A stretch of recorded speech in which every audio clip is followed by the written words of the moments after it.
All right, guys, welcome back to lab session number 7 of the deep learning course. And today we're going to be continuing our discussion on natural language processing. So let's actually go back to the notebook on which we were working last time. And so, if you guys remember, the last thing that we did was sort of increase the complexity of the task in the sense that uh, we were first taking only 3 tokens. Now we're taking in 16 tokens as the input, and we're letting the model predict the next 16 set of tokens. And this problem is essentially a self-supervised learning model. And so here's the shape of the input, here's the shape of the output, and they all go consecutively in the sense that uh, the input and the output are just shifted by one word or one token as such. And if you guys remember that our hidden layer is just a normal linear layer, and our output layer is also linear layer. Inputs go through an embedding layer, sort of to avoid this sparsity of information, right? And this is really the straightforward things that we were doing about that. I mean, we go through all the words that are this won't work, I think. Oh, we've defined SL outside of this. And so we go through, iterate through all of those words in a loop, right? And we sort of pass it through the recurrent, the hidden layer again and again until we get the output. H is always detached, the hidden layer, that is, so as to avoid gradient calculations all the way back to through the entire sequence.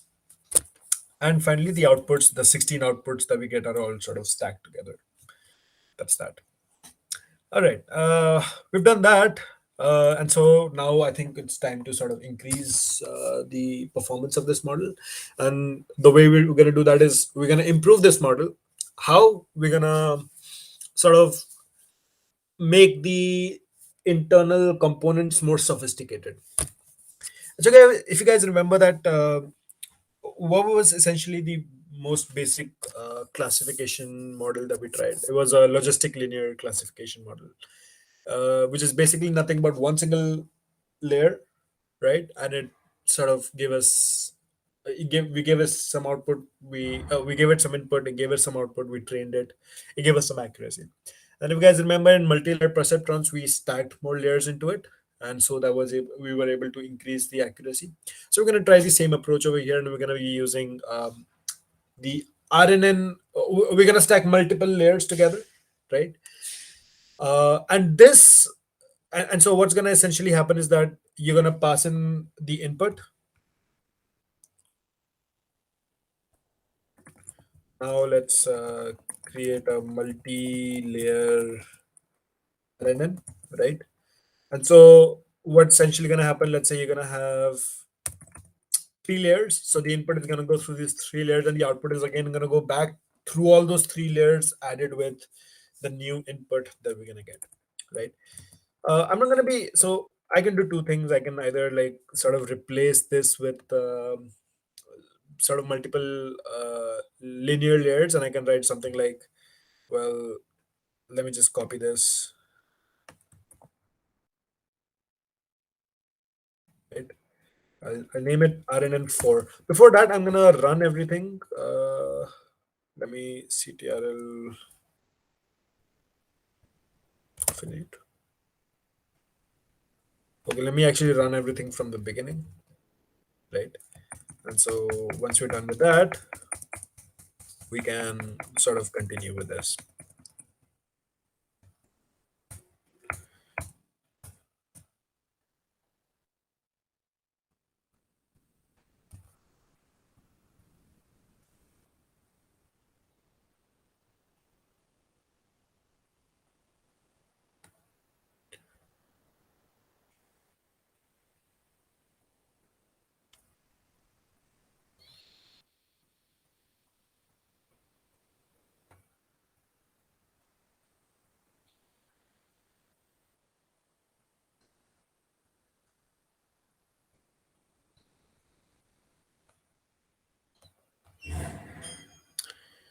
And yeah, we're going through the entire training process again. We can see everything, come back. So we see that there's 43% accuracy over here, and then you'll see that we were able to slightly increase the accuracy because of our detach method. uh, and so we reached about 47% accuracy now. And so um, yeah, that's that. And then let's actually come back over here, and what I can probably do over here is I can do something like nn dot sequential, nn dot linear, followed by nn dot relu, right? Followed by another this thing over here. Actually, just this repeated a few times, to be honest. So this, and then this. Yeah, I think that's enough. Yeah, I can either do this, but I want to be efficient, and so I'm gonna go to torch dot rnn. Let's actually see what exactly do we get. So you see that there is actually a class called nn.rnn, which is basically the same thing. It takes in certain inputs. Let's see, it takes in the input size, it takes in hidden layers, hit the hidden layer size, and it takes the number of layers that you want. Uh, you can choose the non-linearity. Over here I chose nn.relu. By default it's tanh. Tanh is nothing but sort of the sigmoid function scaled from -1 to 1. Sigmoid is 0 to 1, and tanh is basically the same function, but if you sort of scale it between -1 and 1, it becomes tanh. It used to be very famous back in the days, and so it sort of remained a convention to use that. We'll use that now. You can change it and you can play with it. Uh, because there's no rule of thumb when it comes to non-linearities, to be honest. Mm, you'll find out that almost any non-linearity works well, provided that it's simple and well. It has been used enough in the sense that it's not uh, an extremely convoluted non-linearity that has not proven extremely good results. But you'll see that most of the non-linearities that you'll hear about, tanh, sigma, and relus, they all work pretty well. So it really doesn't matter what you use, but it's sort of just to reduce complexity and to sort of, like it's sort of become a convention to use relus. We'll play around with it. You can play around with it, but I'll not touch any of it for now.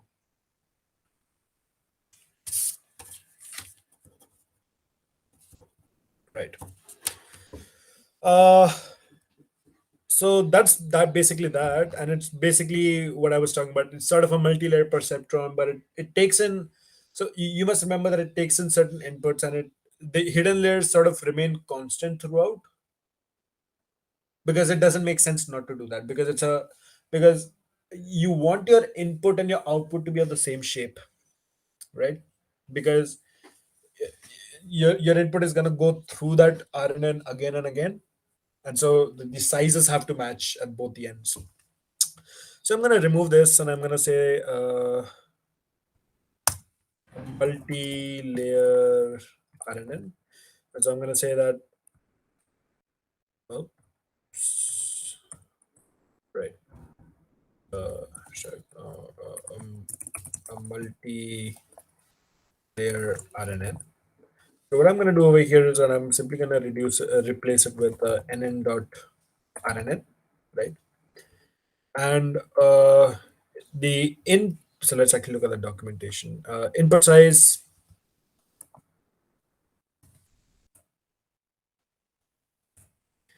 is equal to n hidden, right? Right. The hidden size is also n hidden.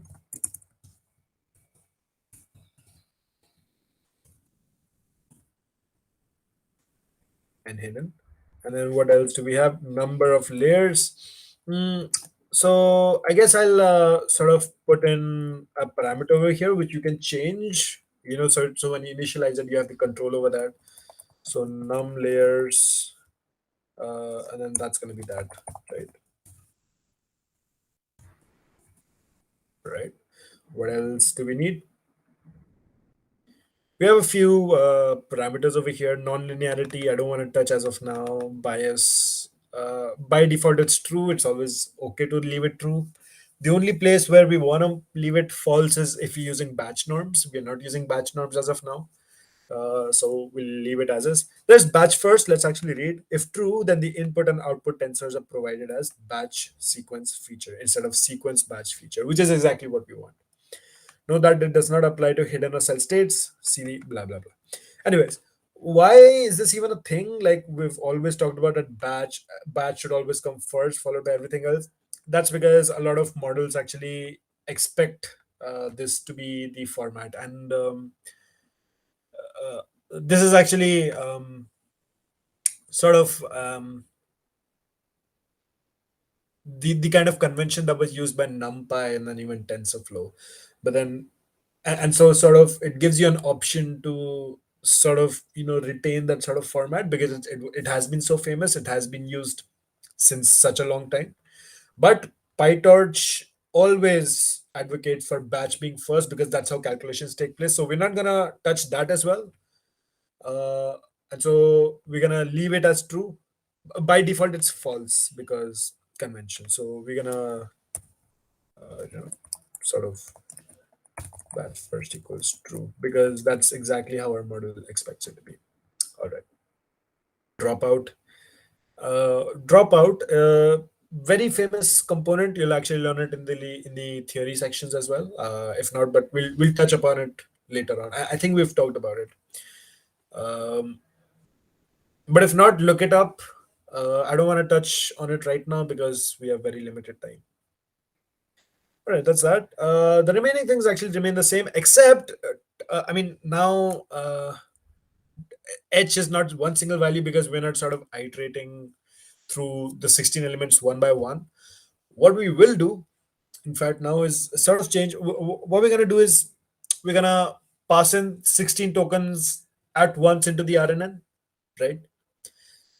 And then I'm gonna get 16 outputs at once from the output, and that is gonna contribute the entire vector is gonna contribute to my sort of to this hidden state that we are maintaining as of now.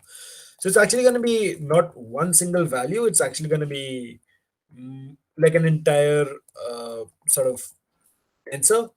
We're going to initialize them as a tensor of zeros initially, and the size is going to be n layers, BS batch size, that is, and n hidden.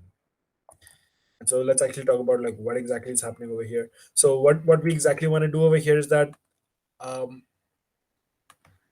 we had a batch. So this was actually the sort of original thing that we were talking about, except this n hidden used to be one because we used to take only one value at a time, one token at a time. Now it's 16, right? I mean, whatever is the sequence length that we talked about. And batch size remains over there. And then there are multiple layers, and we want to retain the hidden state of all those layers because all of them are going to be reused in the next iteration, right? And so that is why I'm going to have to retain all of them. Now, you might be confused why isn't now why aren't we doing batch size, comma, n layers, comma, n hidden? It's because they're two completely different things in the sense that wouldn't make sense if I were to do batch size, comma, n layers, comma, n hidden. It's because I'm sort of trying to maintain different sort of different hidden states for different layers and not different elements of the batch itself, right? And so different layers are going to have different I would expect to maintain sort of the hidden states for all the elements per layer, and which is why n layers actually comes first. There's that. All right, this has to change now, right? All of this. So I'm going to remove this. Let's actually write. So torch at RNN actually makes the entire forward process actually quite simple, right? It's as simple as so it takes in the hidden state that we're talking about. What exactly is HO? HO is torch dot. Okay.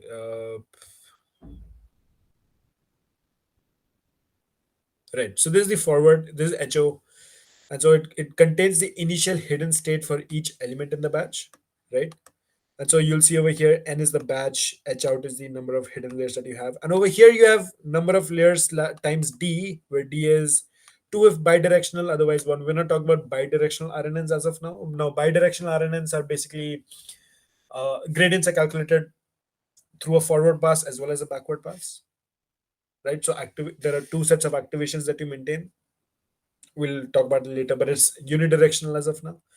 And so number of layers comes actually first. And then there's input, which is in fact our normal input that we were talking about. Now batch first was true, so we have batch size, and then there's number of, what was it? Uh, our input is going to be the sequence length, of course. L is the sequence length, and followed by the whatever's the input shape, right? Anyways, so and then how do you run it? This is the way you run it.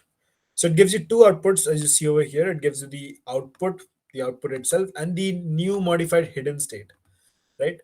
Which is h new over here. So I'm going to say res, which is the output, and then the h, which is a new hidden state, is actually self dot rnn. The input is actually going to be I'm going to pass my x through the embedding layers, which is ih, and then there's self dot h over here. And now self dot h is basically this edge, except now I have to detach it because I don't want my gradients to be calculated all the way back through the sequences because of the exploding and vanishing gradient problem. And I'm simply going to be returning self dot ho, which is the output layer, and then res, right? That's that. And now self dot h is not 0; it has to be reset into this entire thing. So what I'm going to do is that I'm gonna replace it with 0 and underscore. Now, whenever you use an underscore with tenses, underscore always means replace the value with whatever. So there's a thing that self.h.0 itself without this would return a copy of the basic shape except with zeros, right? But with the underscore, you're basically replacing in the same memory space, which is exactly what we want. That's that. And with this, you're actually done with all those things. I'm going to create a sort of a learner class, which you can simply use copy from here, right?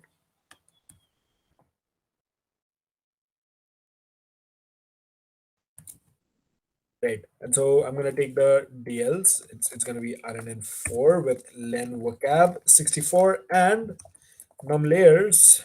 Let's actually initialize this at 2 for now, right? So from one layer, we're going to 2 layers, and then that's that. Loss func actually can remain the same now. So the reason actually why we changed it, if you guys remember, was because we actually sort of modified the shape as such because the input and the target shapes were sort of mismatched. Now that's not the case. RNNs actually take care of all those things for us. So you can go back to the standard cross entropy loss flag, right? Metrics is accuracy, CBs is model setter, CBs is by the way callbacks. And we can sort of train this again. So now this needs so it's a deeper model, uh, and so we're gonna slightly train it for longer, right? Let's actually train this. And layers. Oh, uh, num layers, right?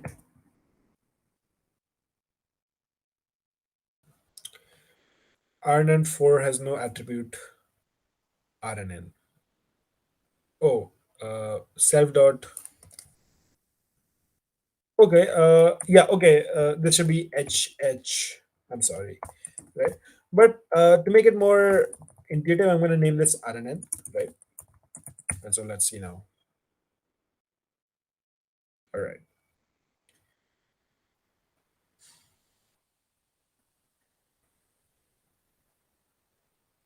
Right. So I have 45% accuracy. You might say that it's sort of comparable, but now you see that I was able to reach it with just the third, what do you call, uh, the very third iteration itself. Train for slightly longer, you might be able to increase it. But now we sort of made our model better. And so let's actually try with num layers 3, right? Now here's the problem that you need to consider. The the deeper you make your RNN model, the more you're likely to face the problem of vanishing and exploding gradients as such, right? So now you might not see much difference over here, but sort of let me say I were to increase it to 10 maybe, you'll sort of face that problem slightly, I'd say.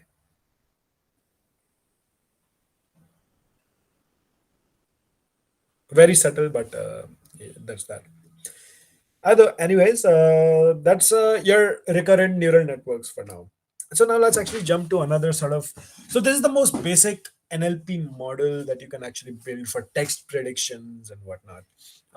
Recurrent neural networks. The basic idea behind recurrent neural networks is basically uh, the is basically your you're sort of considering the sequentiality of words itself. So like images have to be taken all at once together, and then what we basically do with them is sort of divide them into small pieces and go group by group, and the basic idea behind getting good accuracies with image models is to use something known as convolutions, which in itself is just nothing but a technicality. But the idea behind convolution neural networks is that it maintains the spatial relations between different pixels. And now what recurrent neural networks does is basically it knows how to handle words in sequence in together. So one model sort of runs through an entire sequence of text, and it can actually go through them sequentially and give you outputs. That's that. uh, that's a basic recurrent neural network. So now let's actually look at something known as LSTMs, which stands for long short term memory models, right? LSTMs were introduced back in 1996 by uh, Jürgen Schmidhuber, like one of the most famous, one of the most celebrated uh, sort of AI researchers of all time, right? Um, and to be honest, it was a very revolutionary model until very recently. So nowadays you might have heard that there are something known as transformers, and so they've already taken over NLP, and they've sort of killed all these old models. But until then, LSTMs were actually one of the most beautiful NLP models that you can find, one of the most sophisticated pieces of engineering that you'll see in the history of NLP. So let's actually take a look at that STM paper.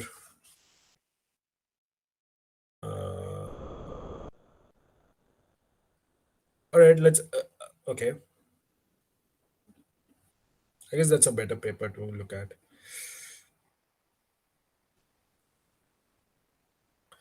Or let me actually come to this page over here and let's talk about what exactly are we taking a look at.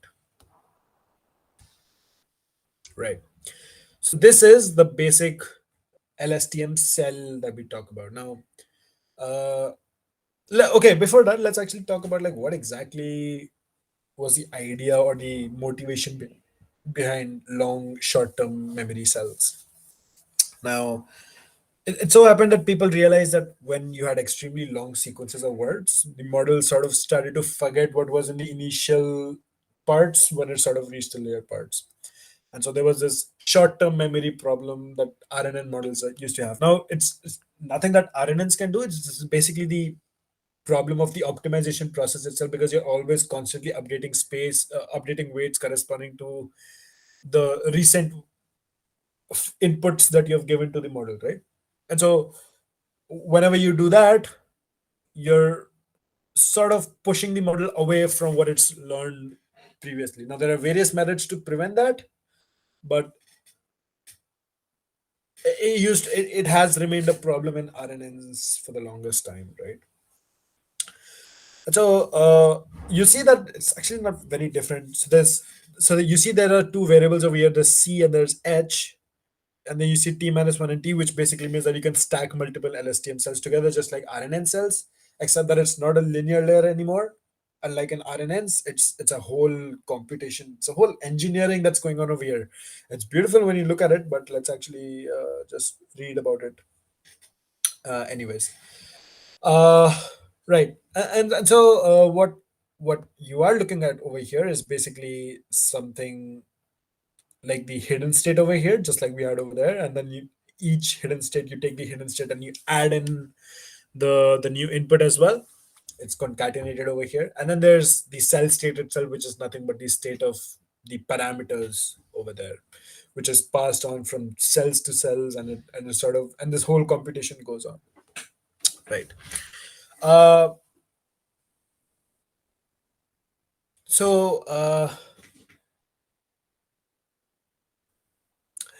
except that you'll see over here that there are just not let's actually talk about like a few differences that you can observe between a traditional RNN that we just saw, like a multi-layer RNN, and this LSTM cells over here, right? So essentially, this C is called a cell state, but I mean parameters are nothing but what are contained inside the LSTM cells. They don't sort of transcend from time to time. So essentially, this is also a sort of a hidden state, except it has been given a name. Sort of, it's been given a name, hidden state. The reason why it's not called a hidden state itself is because it has very less dependence on the inputs itself, uh, and which is why it's sort of considered like the state of the cell itself, and not something that is completely dependent on input. So there are two hidden states over here. You see there's C and then there's H, right? Both of them sort of go into the model, and then the certain output is given, and then you sort of feed it back into the LSTM cell. And now what LSTM cells do is basically they say that the short-term memory that we're going to elongate the short-term memory. So in the sense, LSTM models can now actually help us remember longer sequences of words, and we're going to look at why and how, right?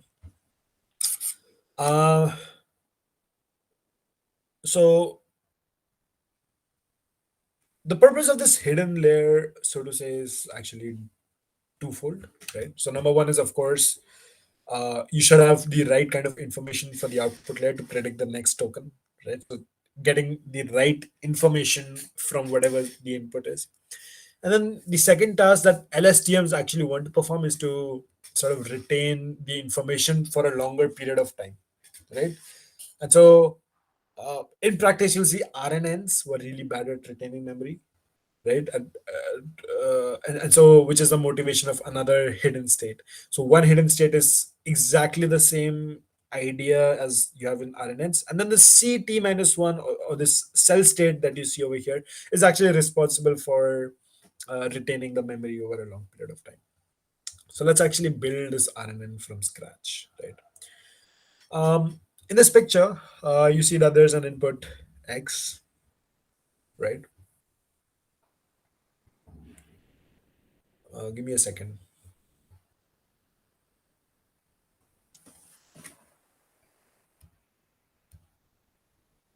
Right.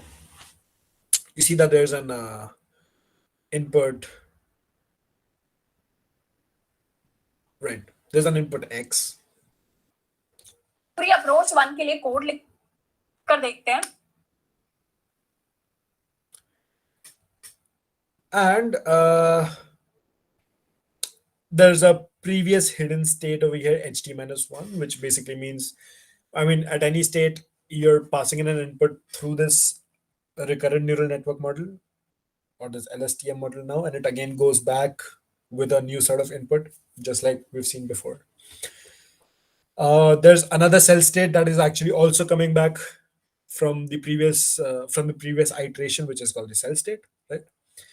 And now the four orange boxes that you see over here sort of represent the four layers, or the neural nets within this, with certain activations, which is either the sigmoid function over here, which you see over here, or the tanh function. And we just talked about a tanh function is nothing but the sigmoid function, except that it's scaled from -1 to 1. So if I were to, here's the equation of a tanh function, by the way. Tanh function.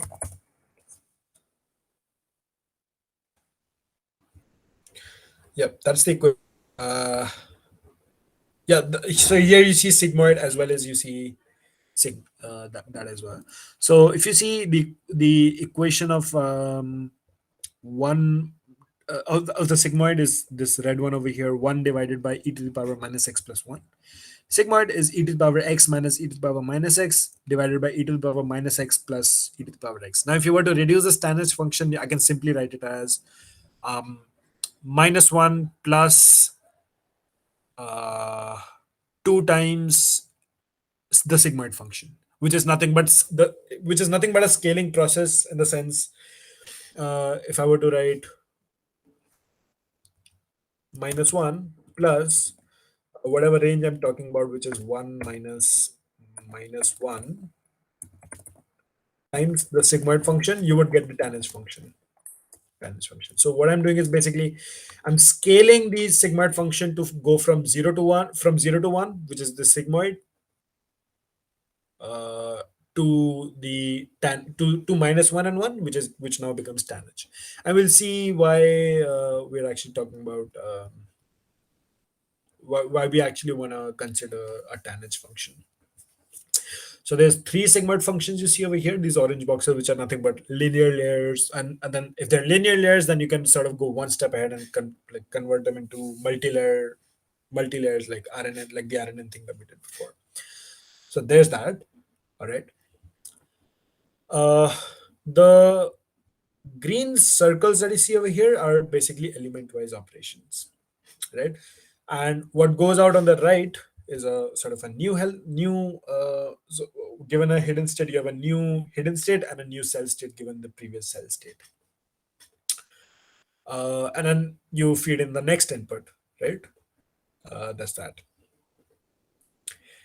Let's actually talk about these 4 neural nets that we talked about. Now, these in the LSTM lingo is called the gates of the cell, right? So we're going to use that lingo. So there are 4 gates. Let's actually go from left to right, and then let's talk about that. Now, the leftmost over here is actually called the forget gate.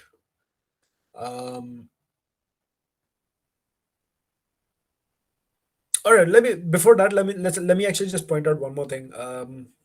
You see that all this calculation is actually done, if you look at the arrow, is actually only done on the hidden state, and not much actually like linear transformations are done on this cell state over here, which is exactly the reason why this cell state can actually retain information from way back in the past, because there are not much linear transformation to sort of erase the memory or to sort of cause the problem of exploding or vanishing gradients.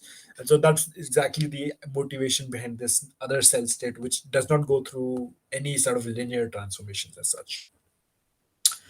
All right, so you see that let's actually go from left to right. So you see that 2 arrows are being merged together, which is this hidden state and this xt.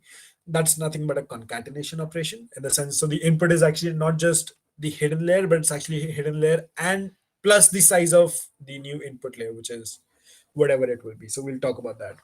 And the output is only hidden layer. So that's the first change that we need to do. All right. Let's talk about the gates now. These are nothing but linear layers, except that there's an activation function in front of them. 3 of them are sigmoids, 1 of them is tanh. We can take care of that.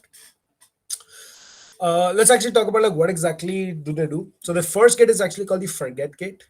Now, if you know that since it's a sigmoid function, the value is going to be between 0 and 1, right? And so right now what I'm trying to do is I'm sort of discarding certain information and retaining certain information. So any element which is converted to something closer to 0 is going to be forget, because if you multiply anything with 0, it remains 0. So you're not sort of carrying any forward any sort of information.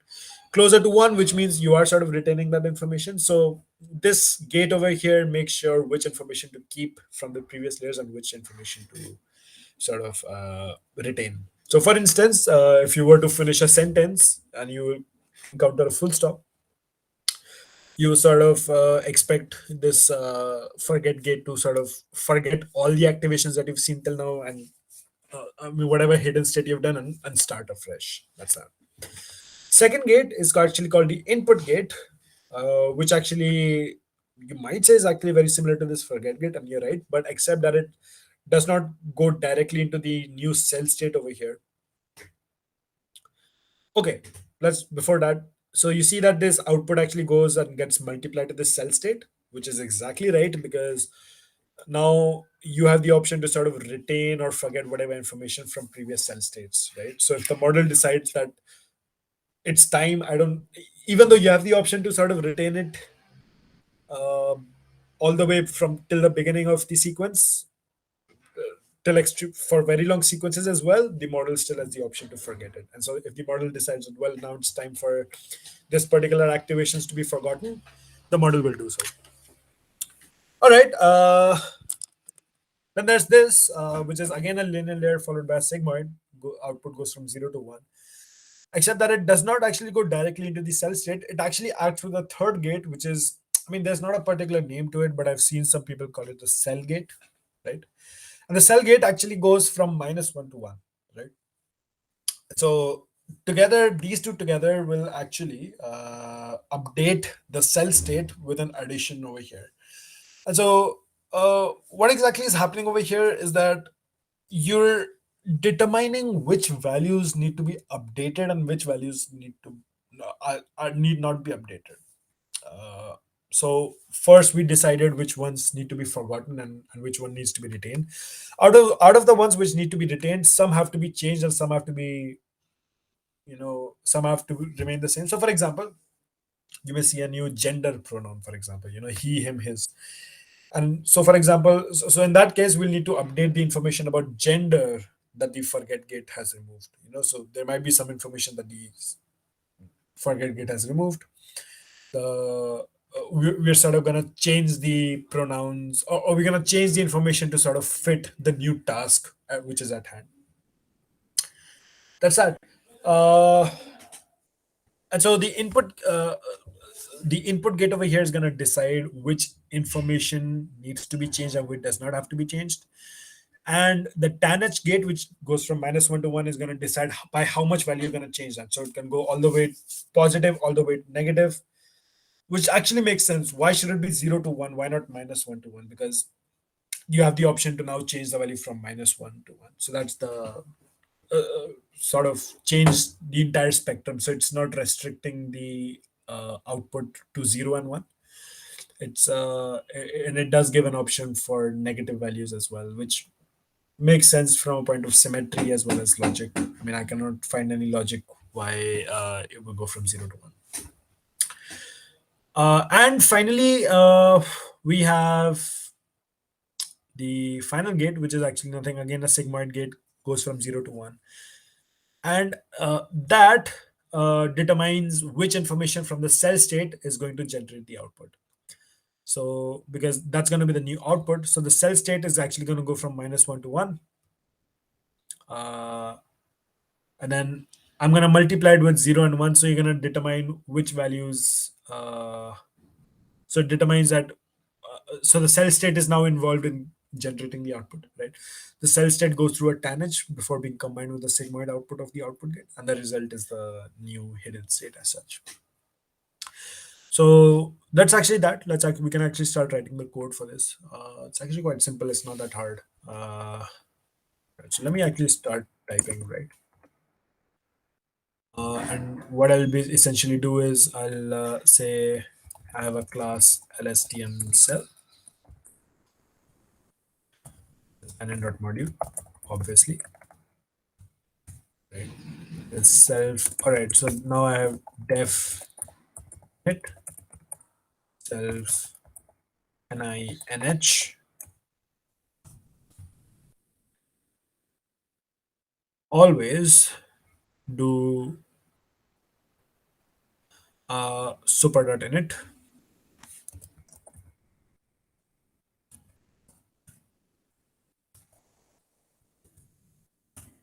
right? I'm gonna create 4 gates. So there's cell.forget gate, right? So it's called just nothing but an nn.linear. Input is ni plus nh, if you guys remember. There's nh. And all of the forget gates actually have the same input, all of the gates over here. So they all have the same input over here, you see over here. So I'm going to copy paste that, but I'm going to name them differently. So I'm going to get cell.input gate. same self dot cell gate again, and then self dot output gate again. This right. I can do a def forward now and say self dot input and the state itself, right? Uh, in the sense that uh, which is basically xt minus one and sorry xt and ht minus one, right? So these are the two inputs that you get. The first thing that you do is and the state itself is going to contain is basically a tuple of the cell state as well as the hidden state. So I'm gonna define it in that way. So there's that state over here. First off, I'm gonna concatenate or sort of stack the x and the ht minus one. So that's torch dot stack h and input on which dimension. I'm gonna say dimension equals one because I don't want to do it on the batch size. I want to do it on the sequence length element over there. All right, so let's see what happens. So something goes to the forget gate, right? And then you sort of you do a dot multiplication with this cell state over here. And so forget is equal to torch dot sigmoid passed with self dot input gate, not input gate, self dot forget gate, right?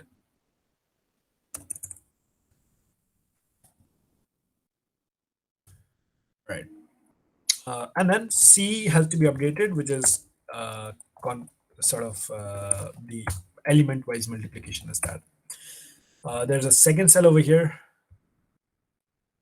It goes through the same thing, except that I need to do two multiplications first. So let me do the sigmoid and the tanh first. Nothing but input is equal to torch dot sigmoid self dot input gate h. Right. Cell is torch dot tanh self dot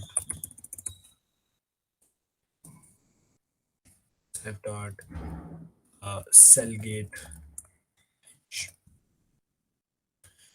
And I need to sort of multiply them together, right?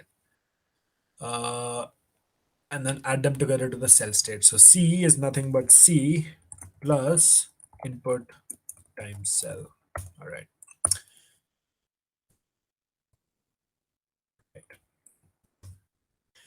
Finally, output is equal to torch dot sigmoid self dot output gate h, and you have h is equal to out times torch dot tanh c, right? C, and I'm going to return basically the modified hidden state itself. So the output corresponding to that will be the hidden state, which will be actually fed to the next layer, right?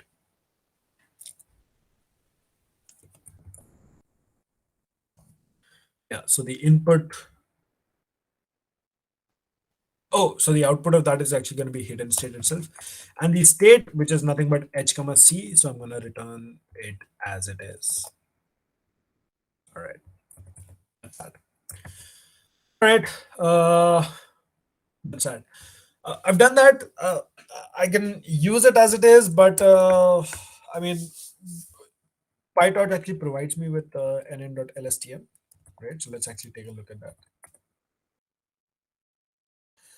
So basically the same thing, same implementation that you'll see over here. So we'll actually use that.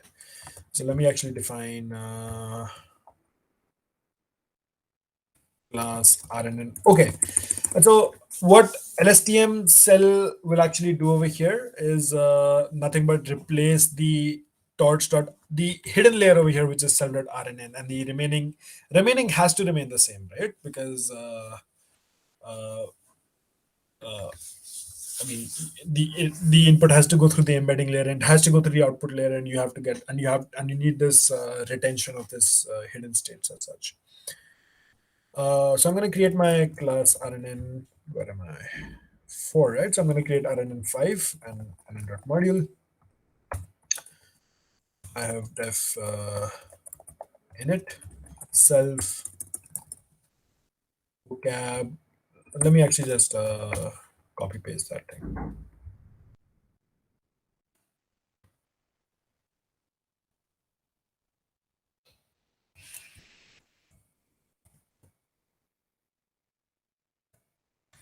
Having said that, you actually don't need this over here right now because the purpose of NN.module was to sort of register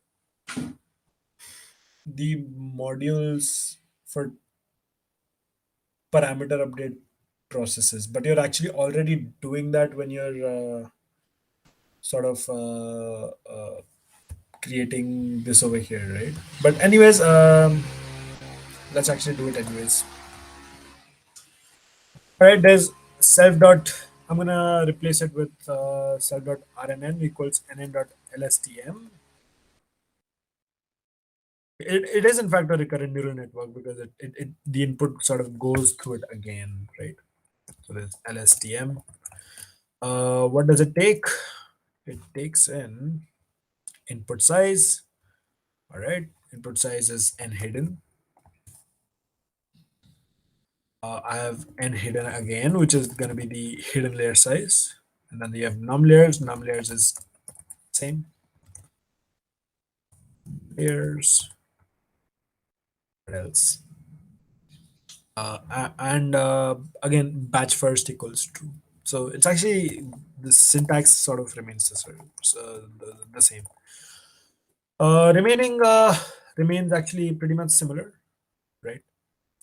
Except now we need different hidden states for both the edge and the cell state as well, the hidden state and the edge as well.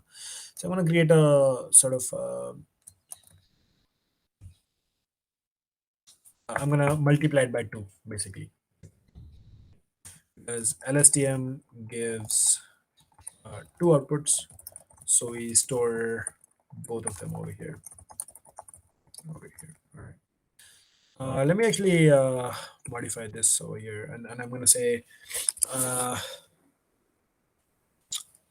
well, res comma edge. So the syntax is actually pretty much similar with RNN because it is in fact an RNN, just a modified version of an RNN. So self dot I h x comma self dot h.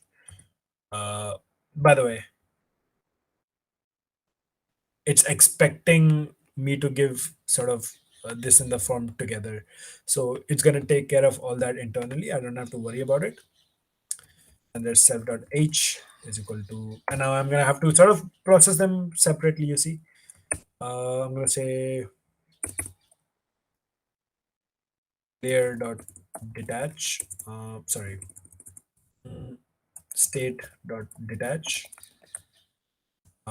for for state in h, right? And return self dot ho, which is output times res. Now this again will be, I'm gonna have to go through both of the elements in that. So state dot detach for state dot 0, right? Uh, no, sorry, wait. For state in self dot h, right? State dot 0. So, all right. All right. I defined this. Let's actually go and try to train a model again.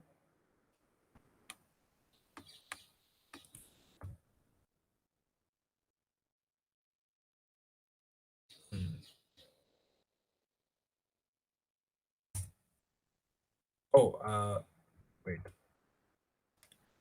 this needs to be RNN5. I'm gonna replace it with 2 over here, right? Stop it. Sort of train it again. Now, I actually can train it at a slightly higher learning rate because for a shorter period of time, because to get better accuracy, since it now does not suffer from vanishing exploding gradients. The that I've sort of good amount of accuracy, hopefully.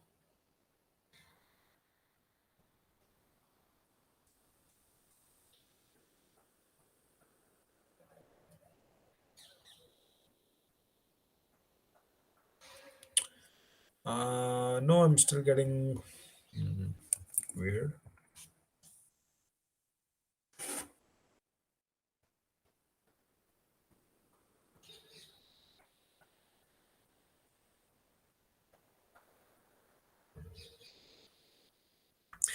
I think there's some issue with my data loaders. The data itself, I'm gonna rectify that for once because I have personally seen it go till 65% even.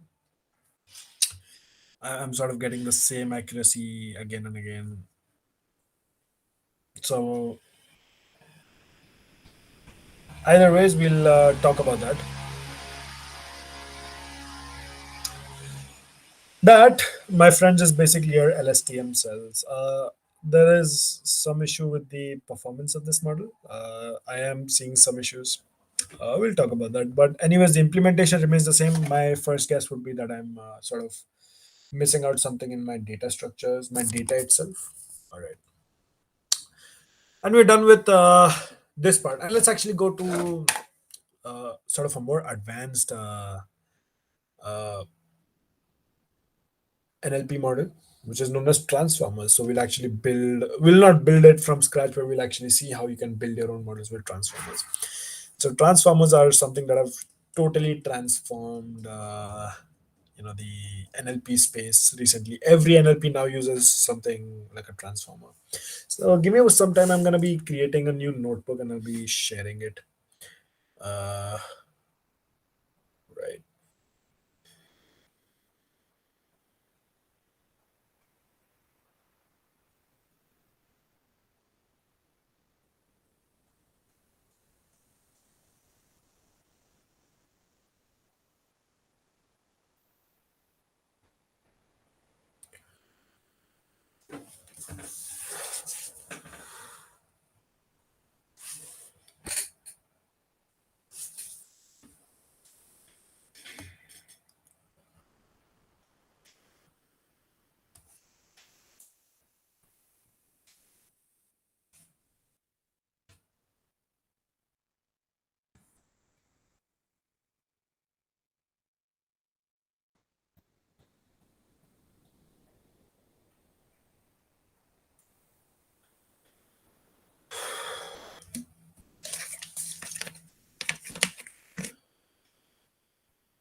Here I have lab session number 7 that I'm starting over here, and let's actually work on this for now.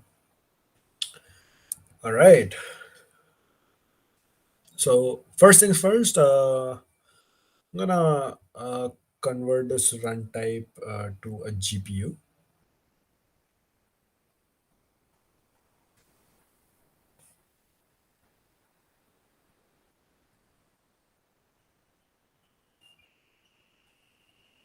Right. Sorry.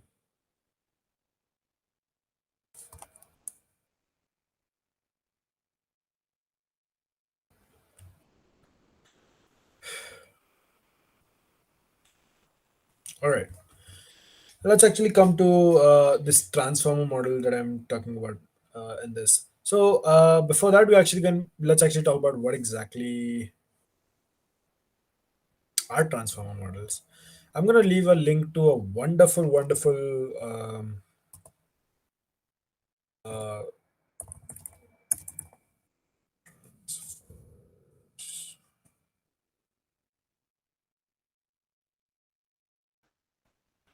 Yep, this one, JLMR.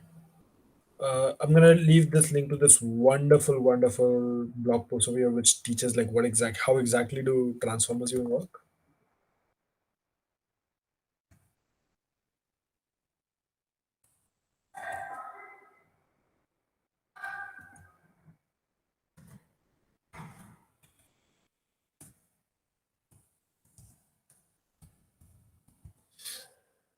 All right. So first, we're actually going to be using the Hugging Face libraries, which is actually one of the best startups in the NLP space, and they've created such wonderful tools and libraries. You might have heard about the GPT-2 models or the GPT-3 models. So you want to take a look at like GPT-3? Let's actually take a look.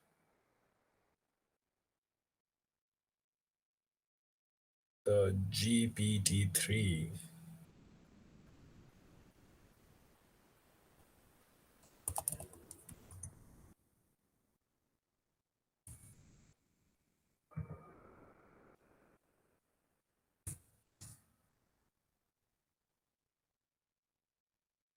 Uh, right. Let me actually leave a link to this wonderful video over here in which this person has a conversation with with an AI model, which is actually created with a transformer model, and you'll be surprised by how realistic that has been. So, uh, wonderful, wonderful technology is coming out, right? So, first thing first, let's actually install our libraries, right? So, I'm going to be going UQ transformers, which is actually the transformer sections of the Hugging Face library, right? And I'm going to be import. But so by the way, I can't build GPT threes. GPT stands for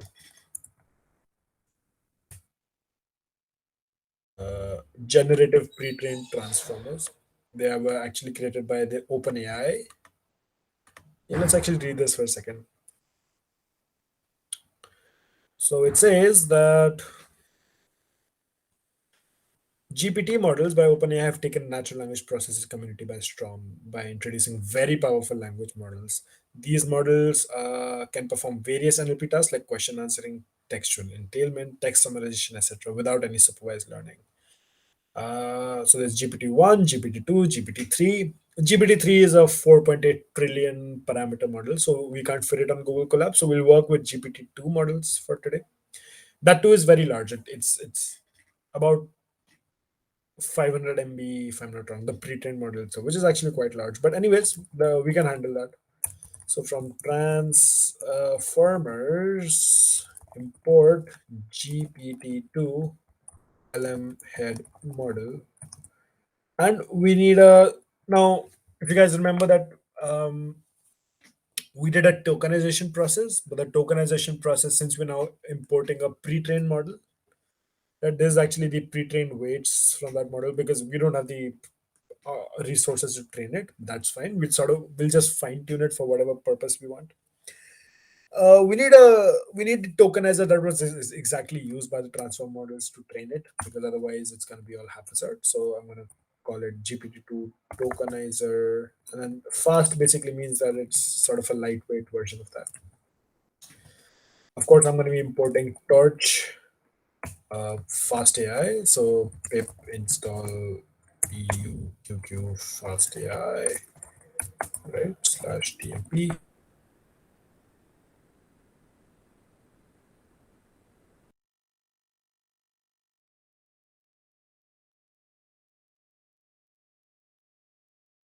I guess I won't let me connect because I'm still connected to this, but I can manage sessions over here and say I'm out.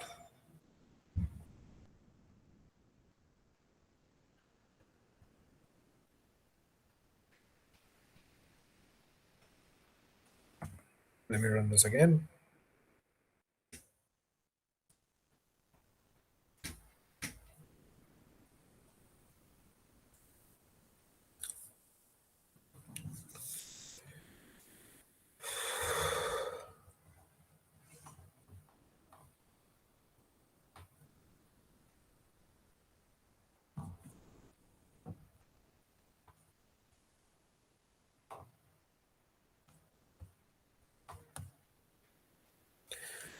Import.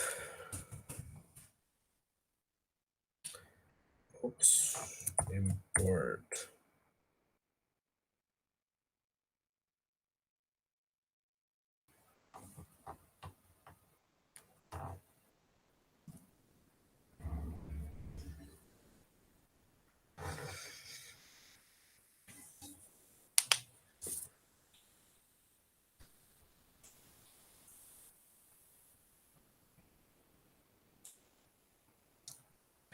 Right. So now we have the most basic thing that we first need to do is set up a tokenizer, of course. But we're not gonna be sort of building a tokenizer. We're gonna be using the tokenizer which was already used for training the GPT-2 model. Right. We're gonna look at what exactly goes on inside the GPT-2 model in a second. But let's actually just use it as for now. And the model itself, which is GPT-2 head model dot from pre-trained GPT-2. So you want to look at the transformers model, transformers library. This is actually a library by Hugging Face. So you can go to Hugging Face's website and see the documentations over here, and you'll see how exactly you can run really good, like sort of transformer models without much hassle. Like Hugging Face is basically doing the same for NLP, like Fast AI did for the rest of, I'd say, deep learning, which is like sort of give you APIs to sort of build really sophisticated models with as few lines of code and as little effort as possible. So if you were to go to where am I? GPT, right? So there's GPT-2,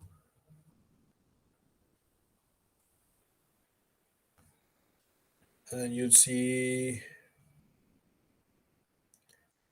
you have GPT-2. What am I using? GPT-2 head model. Yeah, GPT-2.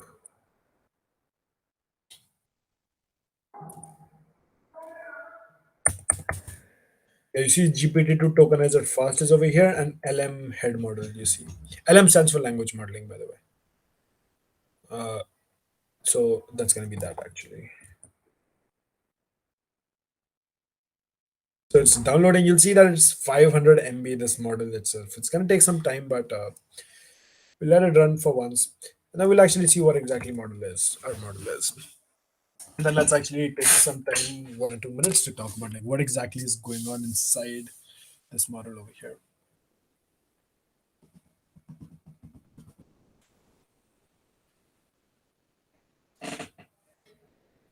All right.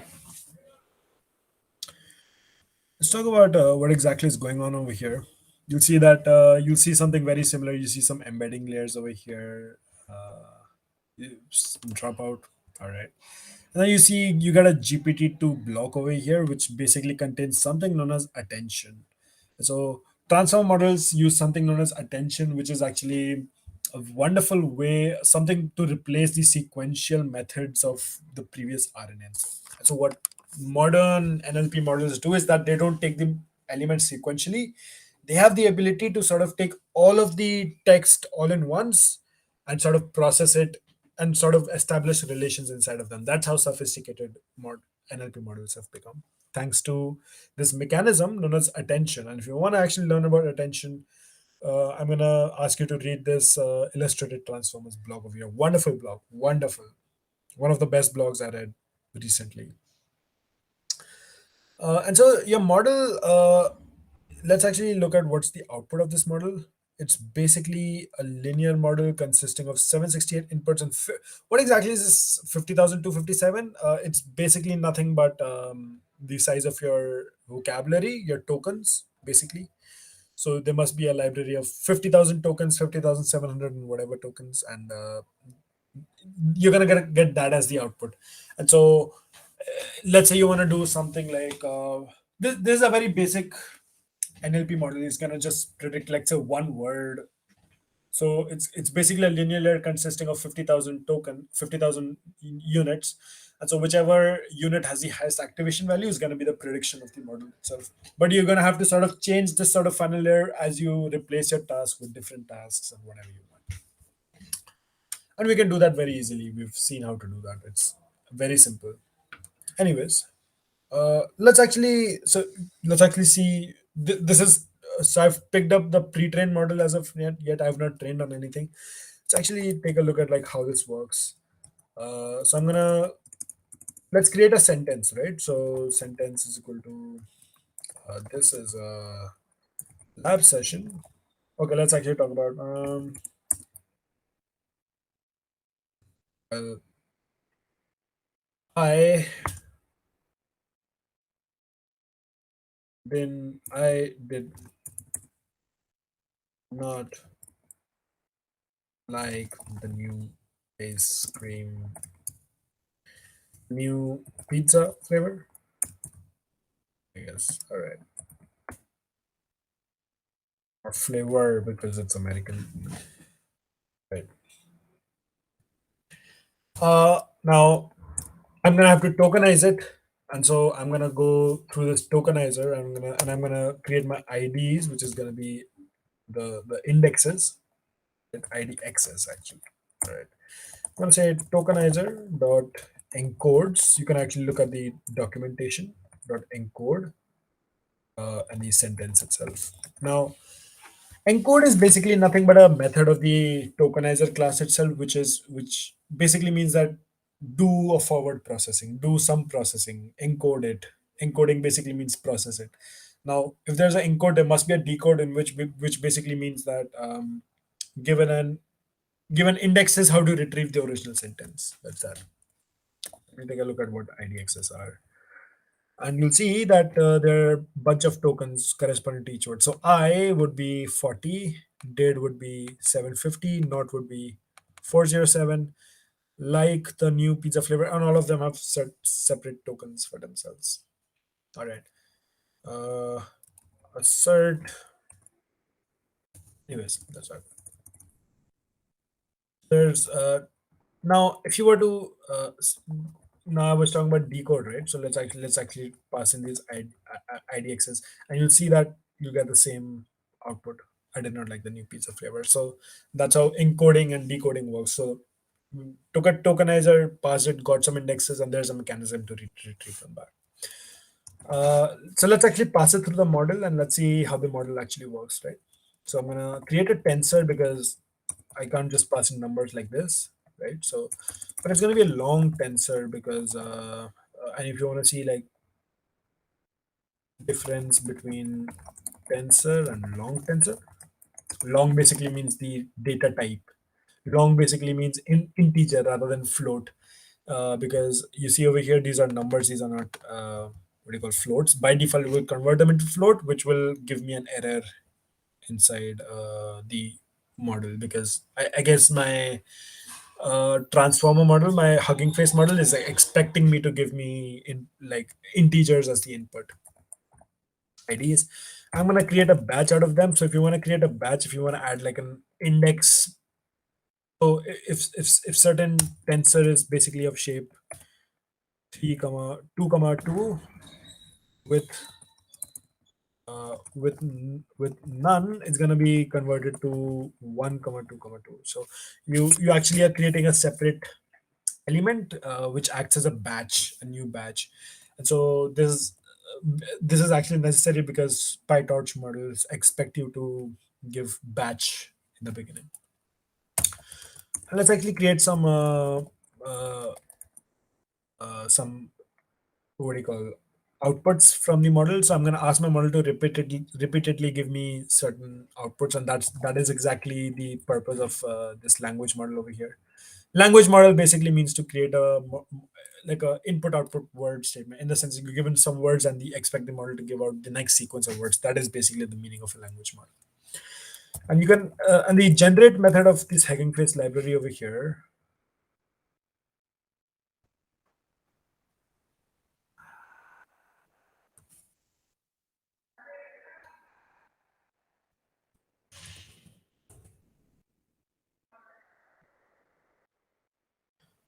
GPT-2 LM model, tokenizer first, GPT-2 model, LM head model.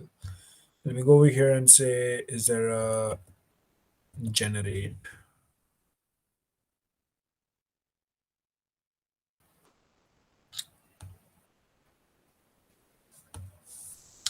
Anyways, it's there. And so max length, I'd say 50 words. So otherwise, it'll keep on going till infinity. It doesn't make sense beyond that. And that's actually, and threads will basically give you three in outputs. One will be the indexes itself. The second will be the activation values itself, and the third will be activation values. I think the loss values, if I'm not wrong. So I just need the very first itself. So it's going to be that. And you see, oh, sorry, IDXs.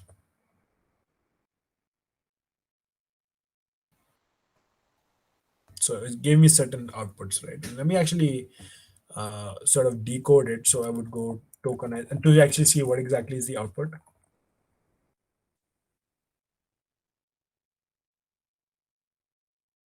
And you'll see that I did not like the pizza flavor. I was not sure if it was good or not. I was not sure if I said it sort of repeats, but it's actually sort of stuck. But let me actually type in because. Let's see if it gives me anything different. Because it was too salty. I did not like the taste of the cheese. I did not like the taste of the cheese because it was too salty and it sort of goes in a loop. But you would be surprised by the sort of complexity, the amazing how it can sort of identify that one of the reasons why something like pizza can not be tasty is because it was too salty. So it makes perfect logistics. And I also do not like the taste of the cheese, which is also very much related to the pizza. And you see, like that's very that's an impressive task, right? That's impressive, and that's actually exactly the power of transformer models. I'd say. Uh, let's actually create a custom task as such.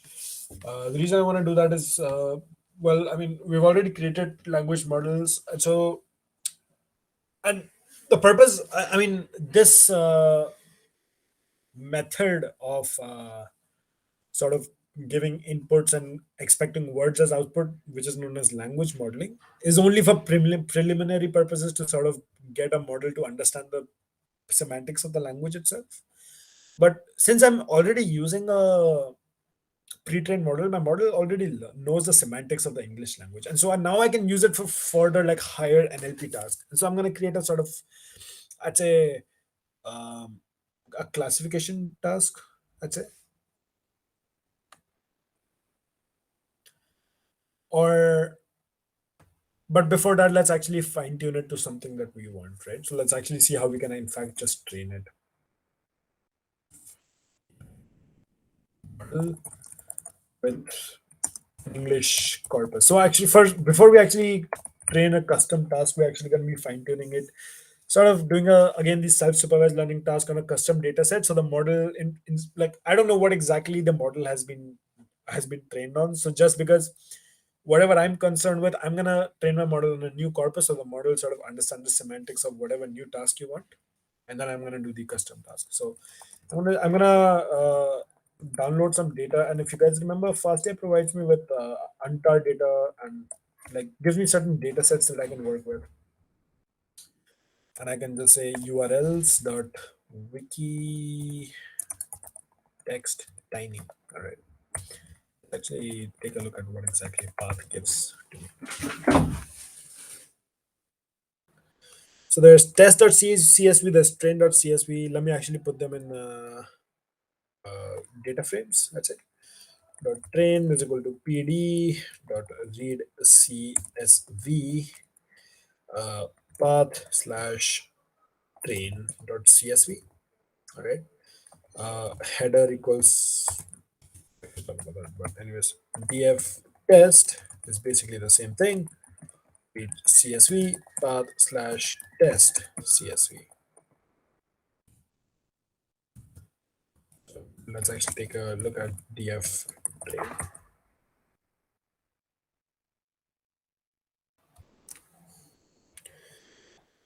dot what is this? Let me remove the output. Just give me a second. Df train dot head.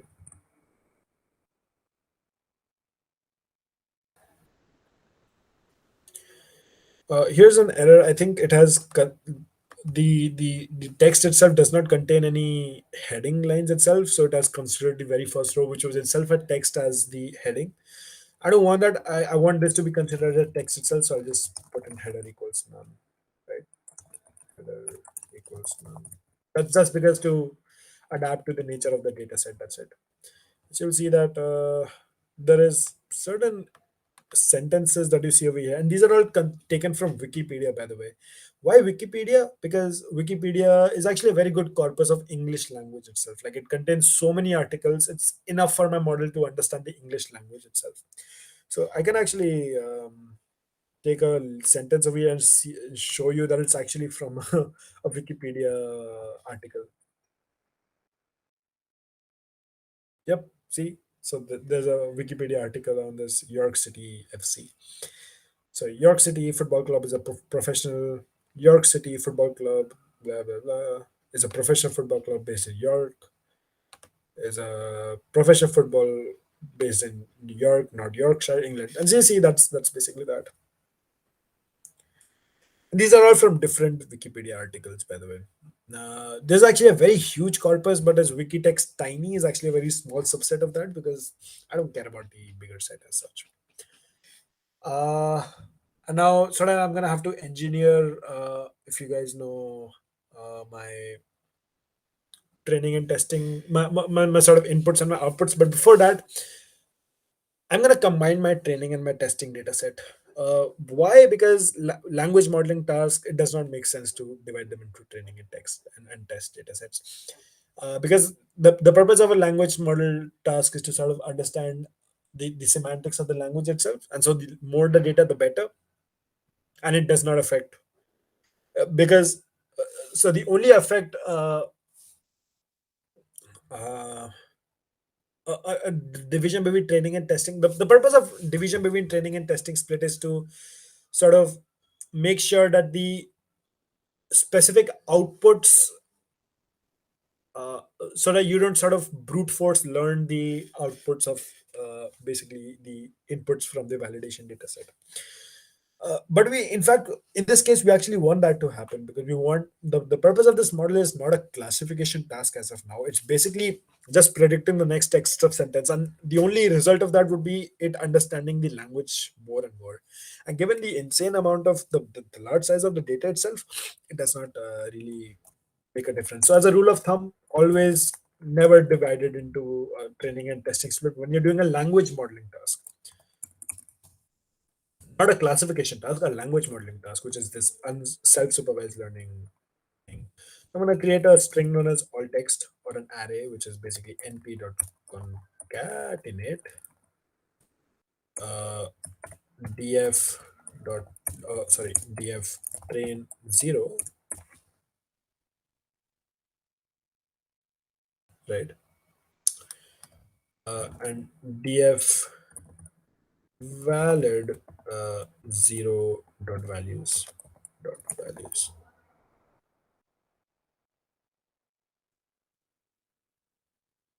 So you want to see actually what this exactly is. You're basically creating a list df whatever name, df test. Okay, doesn't matter. Df test.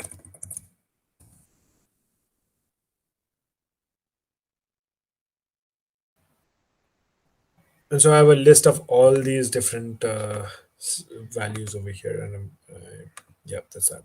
And I'm sort of putting them together. And let's actually see what all text is going to be.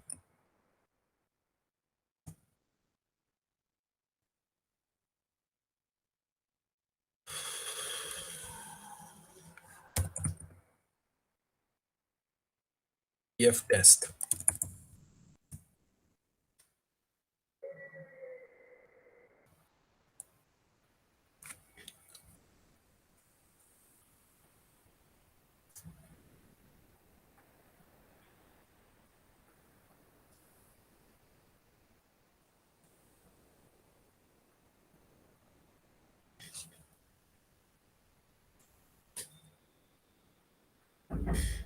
Yep, here it is, and it's basically uh, just one big long string, but it's inside a NumPy array.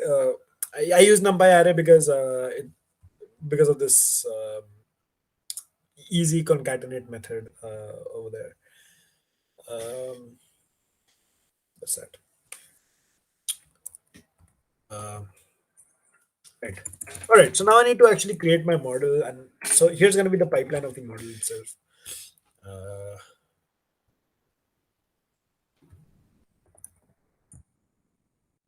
Pipeline of the model is going to be I'm going to pick I'm going to pick a sequence of words, input output mappings. I'm going to engineer via self-supervised learning techniques, right? Pass it through the tokenizer, pass it through the model, pass it through the GPT-2 model, train as usual, and as usual. So yeah, that's pretty much it. Right? First thing first, I'm going to need a tokenizer, but a tokenizer as of now is a uh, sort of uh, it takes in a list. Sorry, it takes in a string as an input, but now I'm going to have to deal with tensors itself, right? And so I'm sort of gonna create a custom class which will also help me sort of work on which is actually gonna help me like integrate it with the model smooth. I'm gonna create and it's gonna be a transform because I'm gonna expect my model to I'm gonna give it a string and and it's gonna automatically do this thing for me. So which is why I'm actually creating a transformer class. It's a transformation which is called each time when you give it a new input. So I will have the ability to sort of give it a string and it will automatically do everything for me. So that's the class that I'm creating over here. In Fast AI, it will be a child of the transform class, which actually contains all the basic code that you need for transformation as such. So there's def init, self command. You're gonna take a tokenizer. It's gonna be pre-trained. I'm not gonna be making my own tokenizer. So the tokenizer is going to tokenizer. Def encodes. Now encodes is basically nothing but a wrapper function. It's nothing similar to it's basically the transformation version of def forward within models, right? So I can replace it with a forward, but FastAI's internal libraries sort of expect transformation functions to have encodes and then a decodes, which is basically the opposite of encodes. I mean, given an x, you get some y, but if you give some y, you would expect to get some x as well, and it's optional by the way. That's that. So tokens are going to be self dot tokenizer dot tokenize, right? That's going to take x as input, and I'm going to return tensor because I need tensors because model expects tensors. Self dot tokenizer dot convert tokens, and these are methods from the Hugging Face library thing to IDs tokes. Uh, by the way, what exactly is that? Let's actually take a look.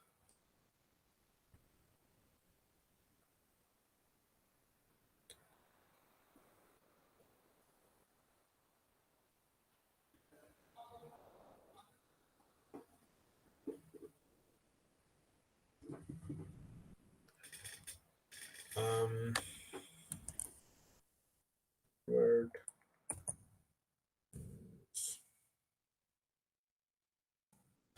search it.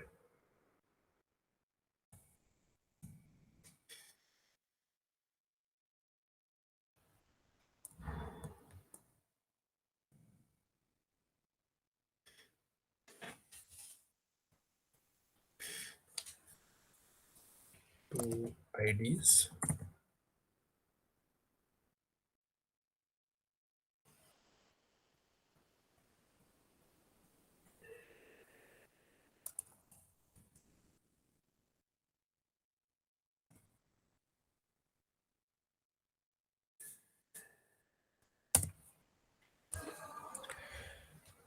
Anyways, can't seem to find it, but it's there. Okay, so I'm gonna convert them into IDs, which is something that my GPT-2 model can work with, right? I mean, uh, first what I'm doing is I'm sort of tokenizing it, which in the sense that I'm sort of breaking it down into small tokens, and then I'm going to be converting them into numbers. I can have an optional decodes. It's quite simple. Self comma x, and I'm simply going to be return uh, str, maybe a type. Okay, str self dot tokenizer dot decode x dot cpu. Now I don't want to do it on a GPU, so I'm going to put it on CPU and then and numpy as well. So I'm going to convert it into a numpy array because uh, strings are, can take numpy arrays as input, but not PyTorch tensors. So which is why numpy over here, which is why actually we converted to numpy over here as well because of the string output. So you're sort of concatenating strings together and not numbers itself. So NumPy can do that, not TensorFlow. Because you don't need it in TensorFlow, but anyways, just something to know. Uh, well, now I can sort of split my data into sort of into my training and my testing data set. Uh, mm, and which is actually going to be useful for later tasks as well, I'd say. So I'm going to be dividing this into range of the train. I'm going to say list range and df train. So these are going to be the indexes, right? And then I'm going to have len all text.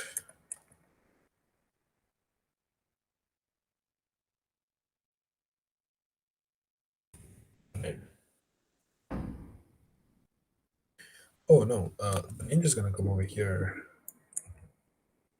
right? And then list also comes over there as well. All right. Else. And now my text loaders, which is similar to sorry, my transformed list over here. So I'm gonna have my transformed words over here. I'm gonna name it TLs. TLs is equal to TFMD lists. It's basically nothing but the data on which the transforms have been applied, right? And it expects it goes to the encodes of all that. So I'm gonna go to all text. Uh, Transformer, and here's the transformation that needs to be applied,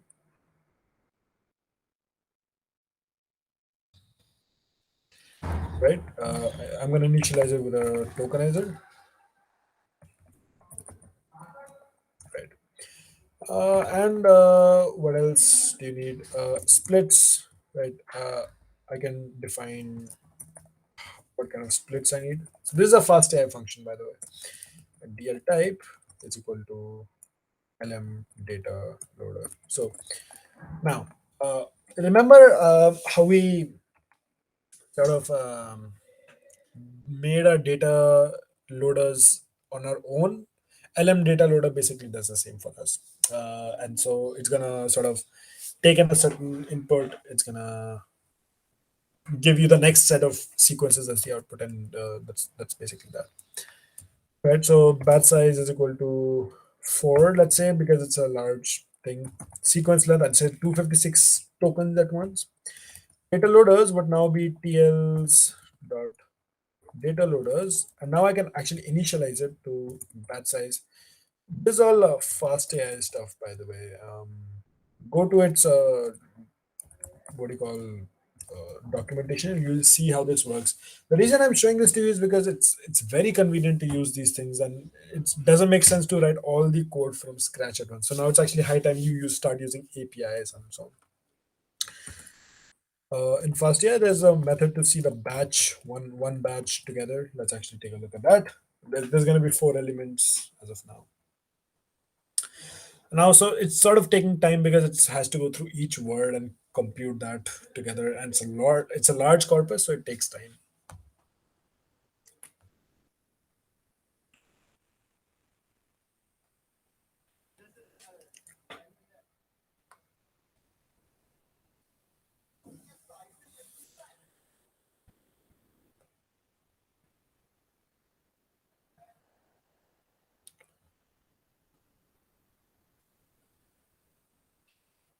So I'm going to make sure not to sort of execute it again. Either ways, let's actually continue our code. We need to actually do one thing, which is, I mean, ideally, once your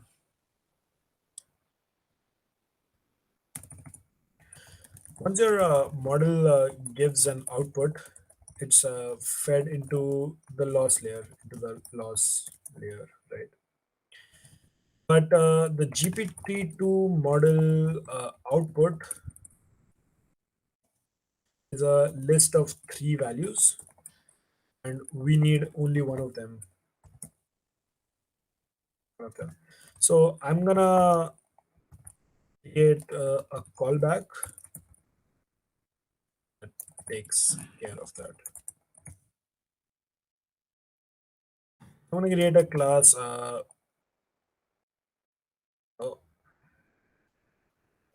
str object has no. Oh, is it because of decodes? Uh, title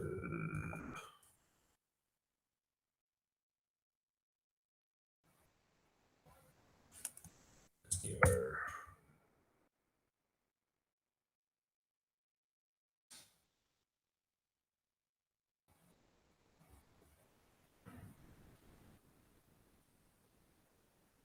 Will take some time, but anyways, oh yeah, okay.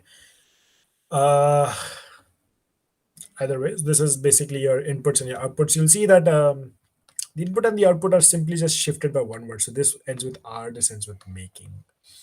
That's basically that. So solidified.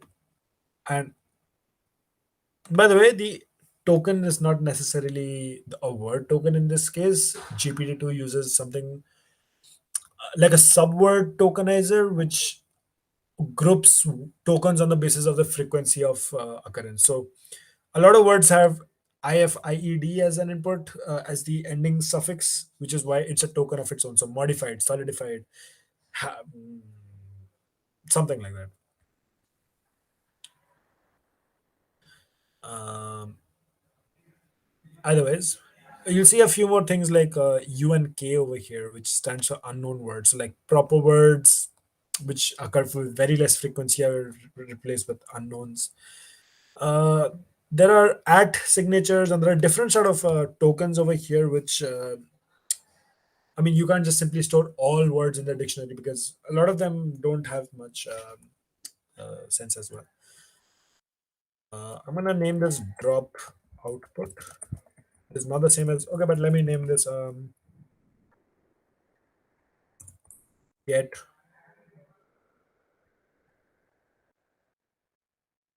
heads only. It's a right, which is gonna be nothing but it's gonna be a callback, right? So it's gonna be a child of the callback class of fast AI. And basically, what I need to do is after every prediction, which I showed you is actually one of the steps, I'm going to go to self.learn.pred is equal to self.pred 0 only and not self.pred itself. So I'm going to sort of slice it down to only the 0th element. That's it, because it contains the predictions. That's it. And learn is, and I'm gonna create a simple learner class. It's gonna take my DLs. It's gonna take a model. It's gonna take. Did I define the model? Yes, I did define the model. And I have loss functions, cross entropy, right? Entropy loss flat. And I have callbacks. Now callbacks, it did have a the what do you call it? Get It's only. Now I'm going to introduce another one, which is it's called the NNN regularizer, RNN regularizer, which basically is the regularization for the RNN layers. It contains dropouts and other stuff like that. So it's actually very important for very such complicated models, which are so deep, which are so you know. I mean, the model that you see over here is nothing but a bunch of linear layers and whatnot. And so you need and skip layers. So regularization within layers is actually a very useful thing. Metrics. Now, here's a new concept that I want to introduce. That for NLP tasks, accuracy is actually not a good measure because, as I told you, uh, when I say the cat didn't cross the road because it was dash, it might be hungry, it might be slow, it might be big, it might be small. Like there are so many different options which make lexical sense and grammatical and logical sense as well. But for a machine learning model, it's going to be just either this or that, right? And so a better way to do that is actually use something known as perplexity, which is nothing but e to the power of the activation values themselves. And so higher the activation values, it basically means the model is much more confident about this particular output, which basically means that the model is actually performing well. Lower the confidence basically means that the model is not sort of you know like the model is still not clear, it's just just scraping by. Higher the activations basically means the model is actually very confident about that. So that's that. I'm going to do one thing. Since it's a very high model, right, I'm going to have to sort of reduce the precision of this model to 16 bits rather than the standard 64 bits. We talked about this. We don't actually need 64 bits, but because they, first of all, it's going to take 4 times more memory. Every parameter is going to take 4 times more memory. But you don't actually need as many precision bits in deep learning models as such. People have seen doesn't matter, which is why TPUs exist, which is nothing but GPUs with lower precisions. But now, since we're actually dealing with such a big model, we want to reduce the size by as much as we can, which is why 2 FP basically means floating precision, floating point precision. I think that's that. All right. It's actually see if the model even works. So for that, I'm gonna make it to one pass of the validation cycle. So I can do that simply by learn.validate. So actually see if that works. And it will take some time. It will take about 2.5 minutes. It's a very big model. And so very complex model, even though it's running on a GPU. Oh no, validation is not running on the GPU. So, oh no, I think it is, but either ways, it's actually quite slow. This is not slow. I mean, 2.5 minutes for a standard model like this of such complexity is actually very reasonable. But that's it. Well, once we're done with that, let's actually train this model. We'll leave it for training. No, we won't complete the training, but this training is going to take around 40 minutes or so. It is because it is such a complex model. But either ways, let's see if we can even do that in the first place. So one enec 4, I'd say. We'll run it.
So there you have the validation results over here, and learn. I mean, FastAI itself gives two values, which is uh, the these are basically the model output as such, and the perplexity value as such, which is 40. Now, few tens is actually a very standard value, and you might see it reduced to 10 maybe. Not exactly sure what exactly is this 3.69. But we'll actually let's search for it. We'll look at it. Learn.validate.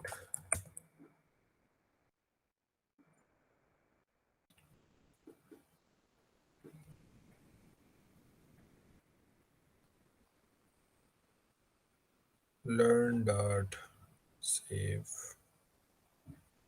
Learn.validate. So validate on DL with potential new CBs. Okay.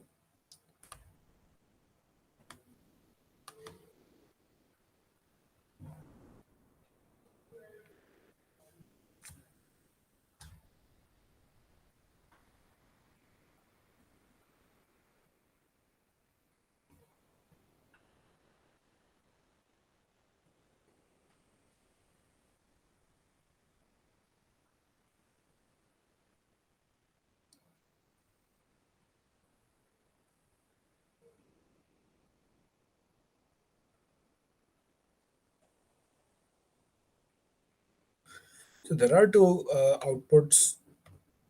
Not exactly sure what they correspond to.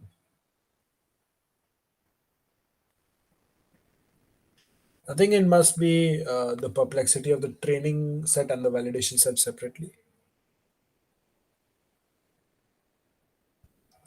And if you're not clear, always go to sort of the the source code, right? And so you're gonna see that res pred I is not none. Callback dot all tensors, right, right.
Oh, sorry. This is the loss value, and this is the perplexity value.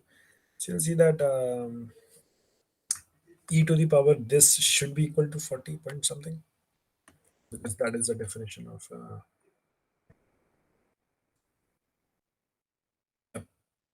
big. So this is the definition of perplexity. So you basically get the loss value, which is 3.69, and then you pass it to a perplexity function, and you get that. Now this I'm gonna leave over here. It's gonna take 43 minutes per epoch, so it's quite a lot. So I'm not gonna train this, but you can train it in your own time. Right. And so now you have trained your basic GPT-2 model, and then once you've trained that, if you want to see like how exactly it's working, so you will go through the same process. Uh, Prompt. Um,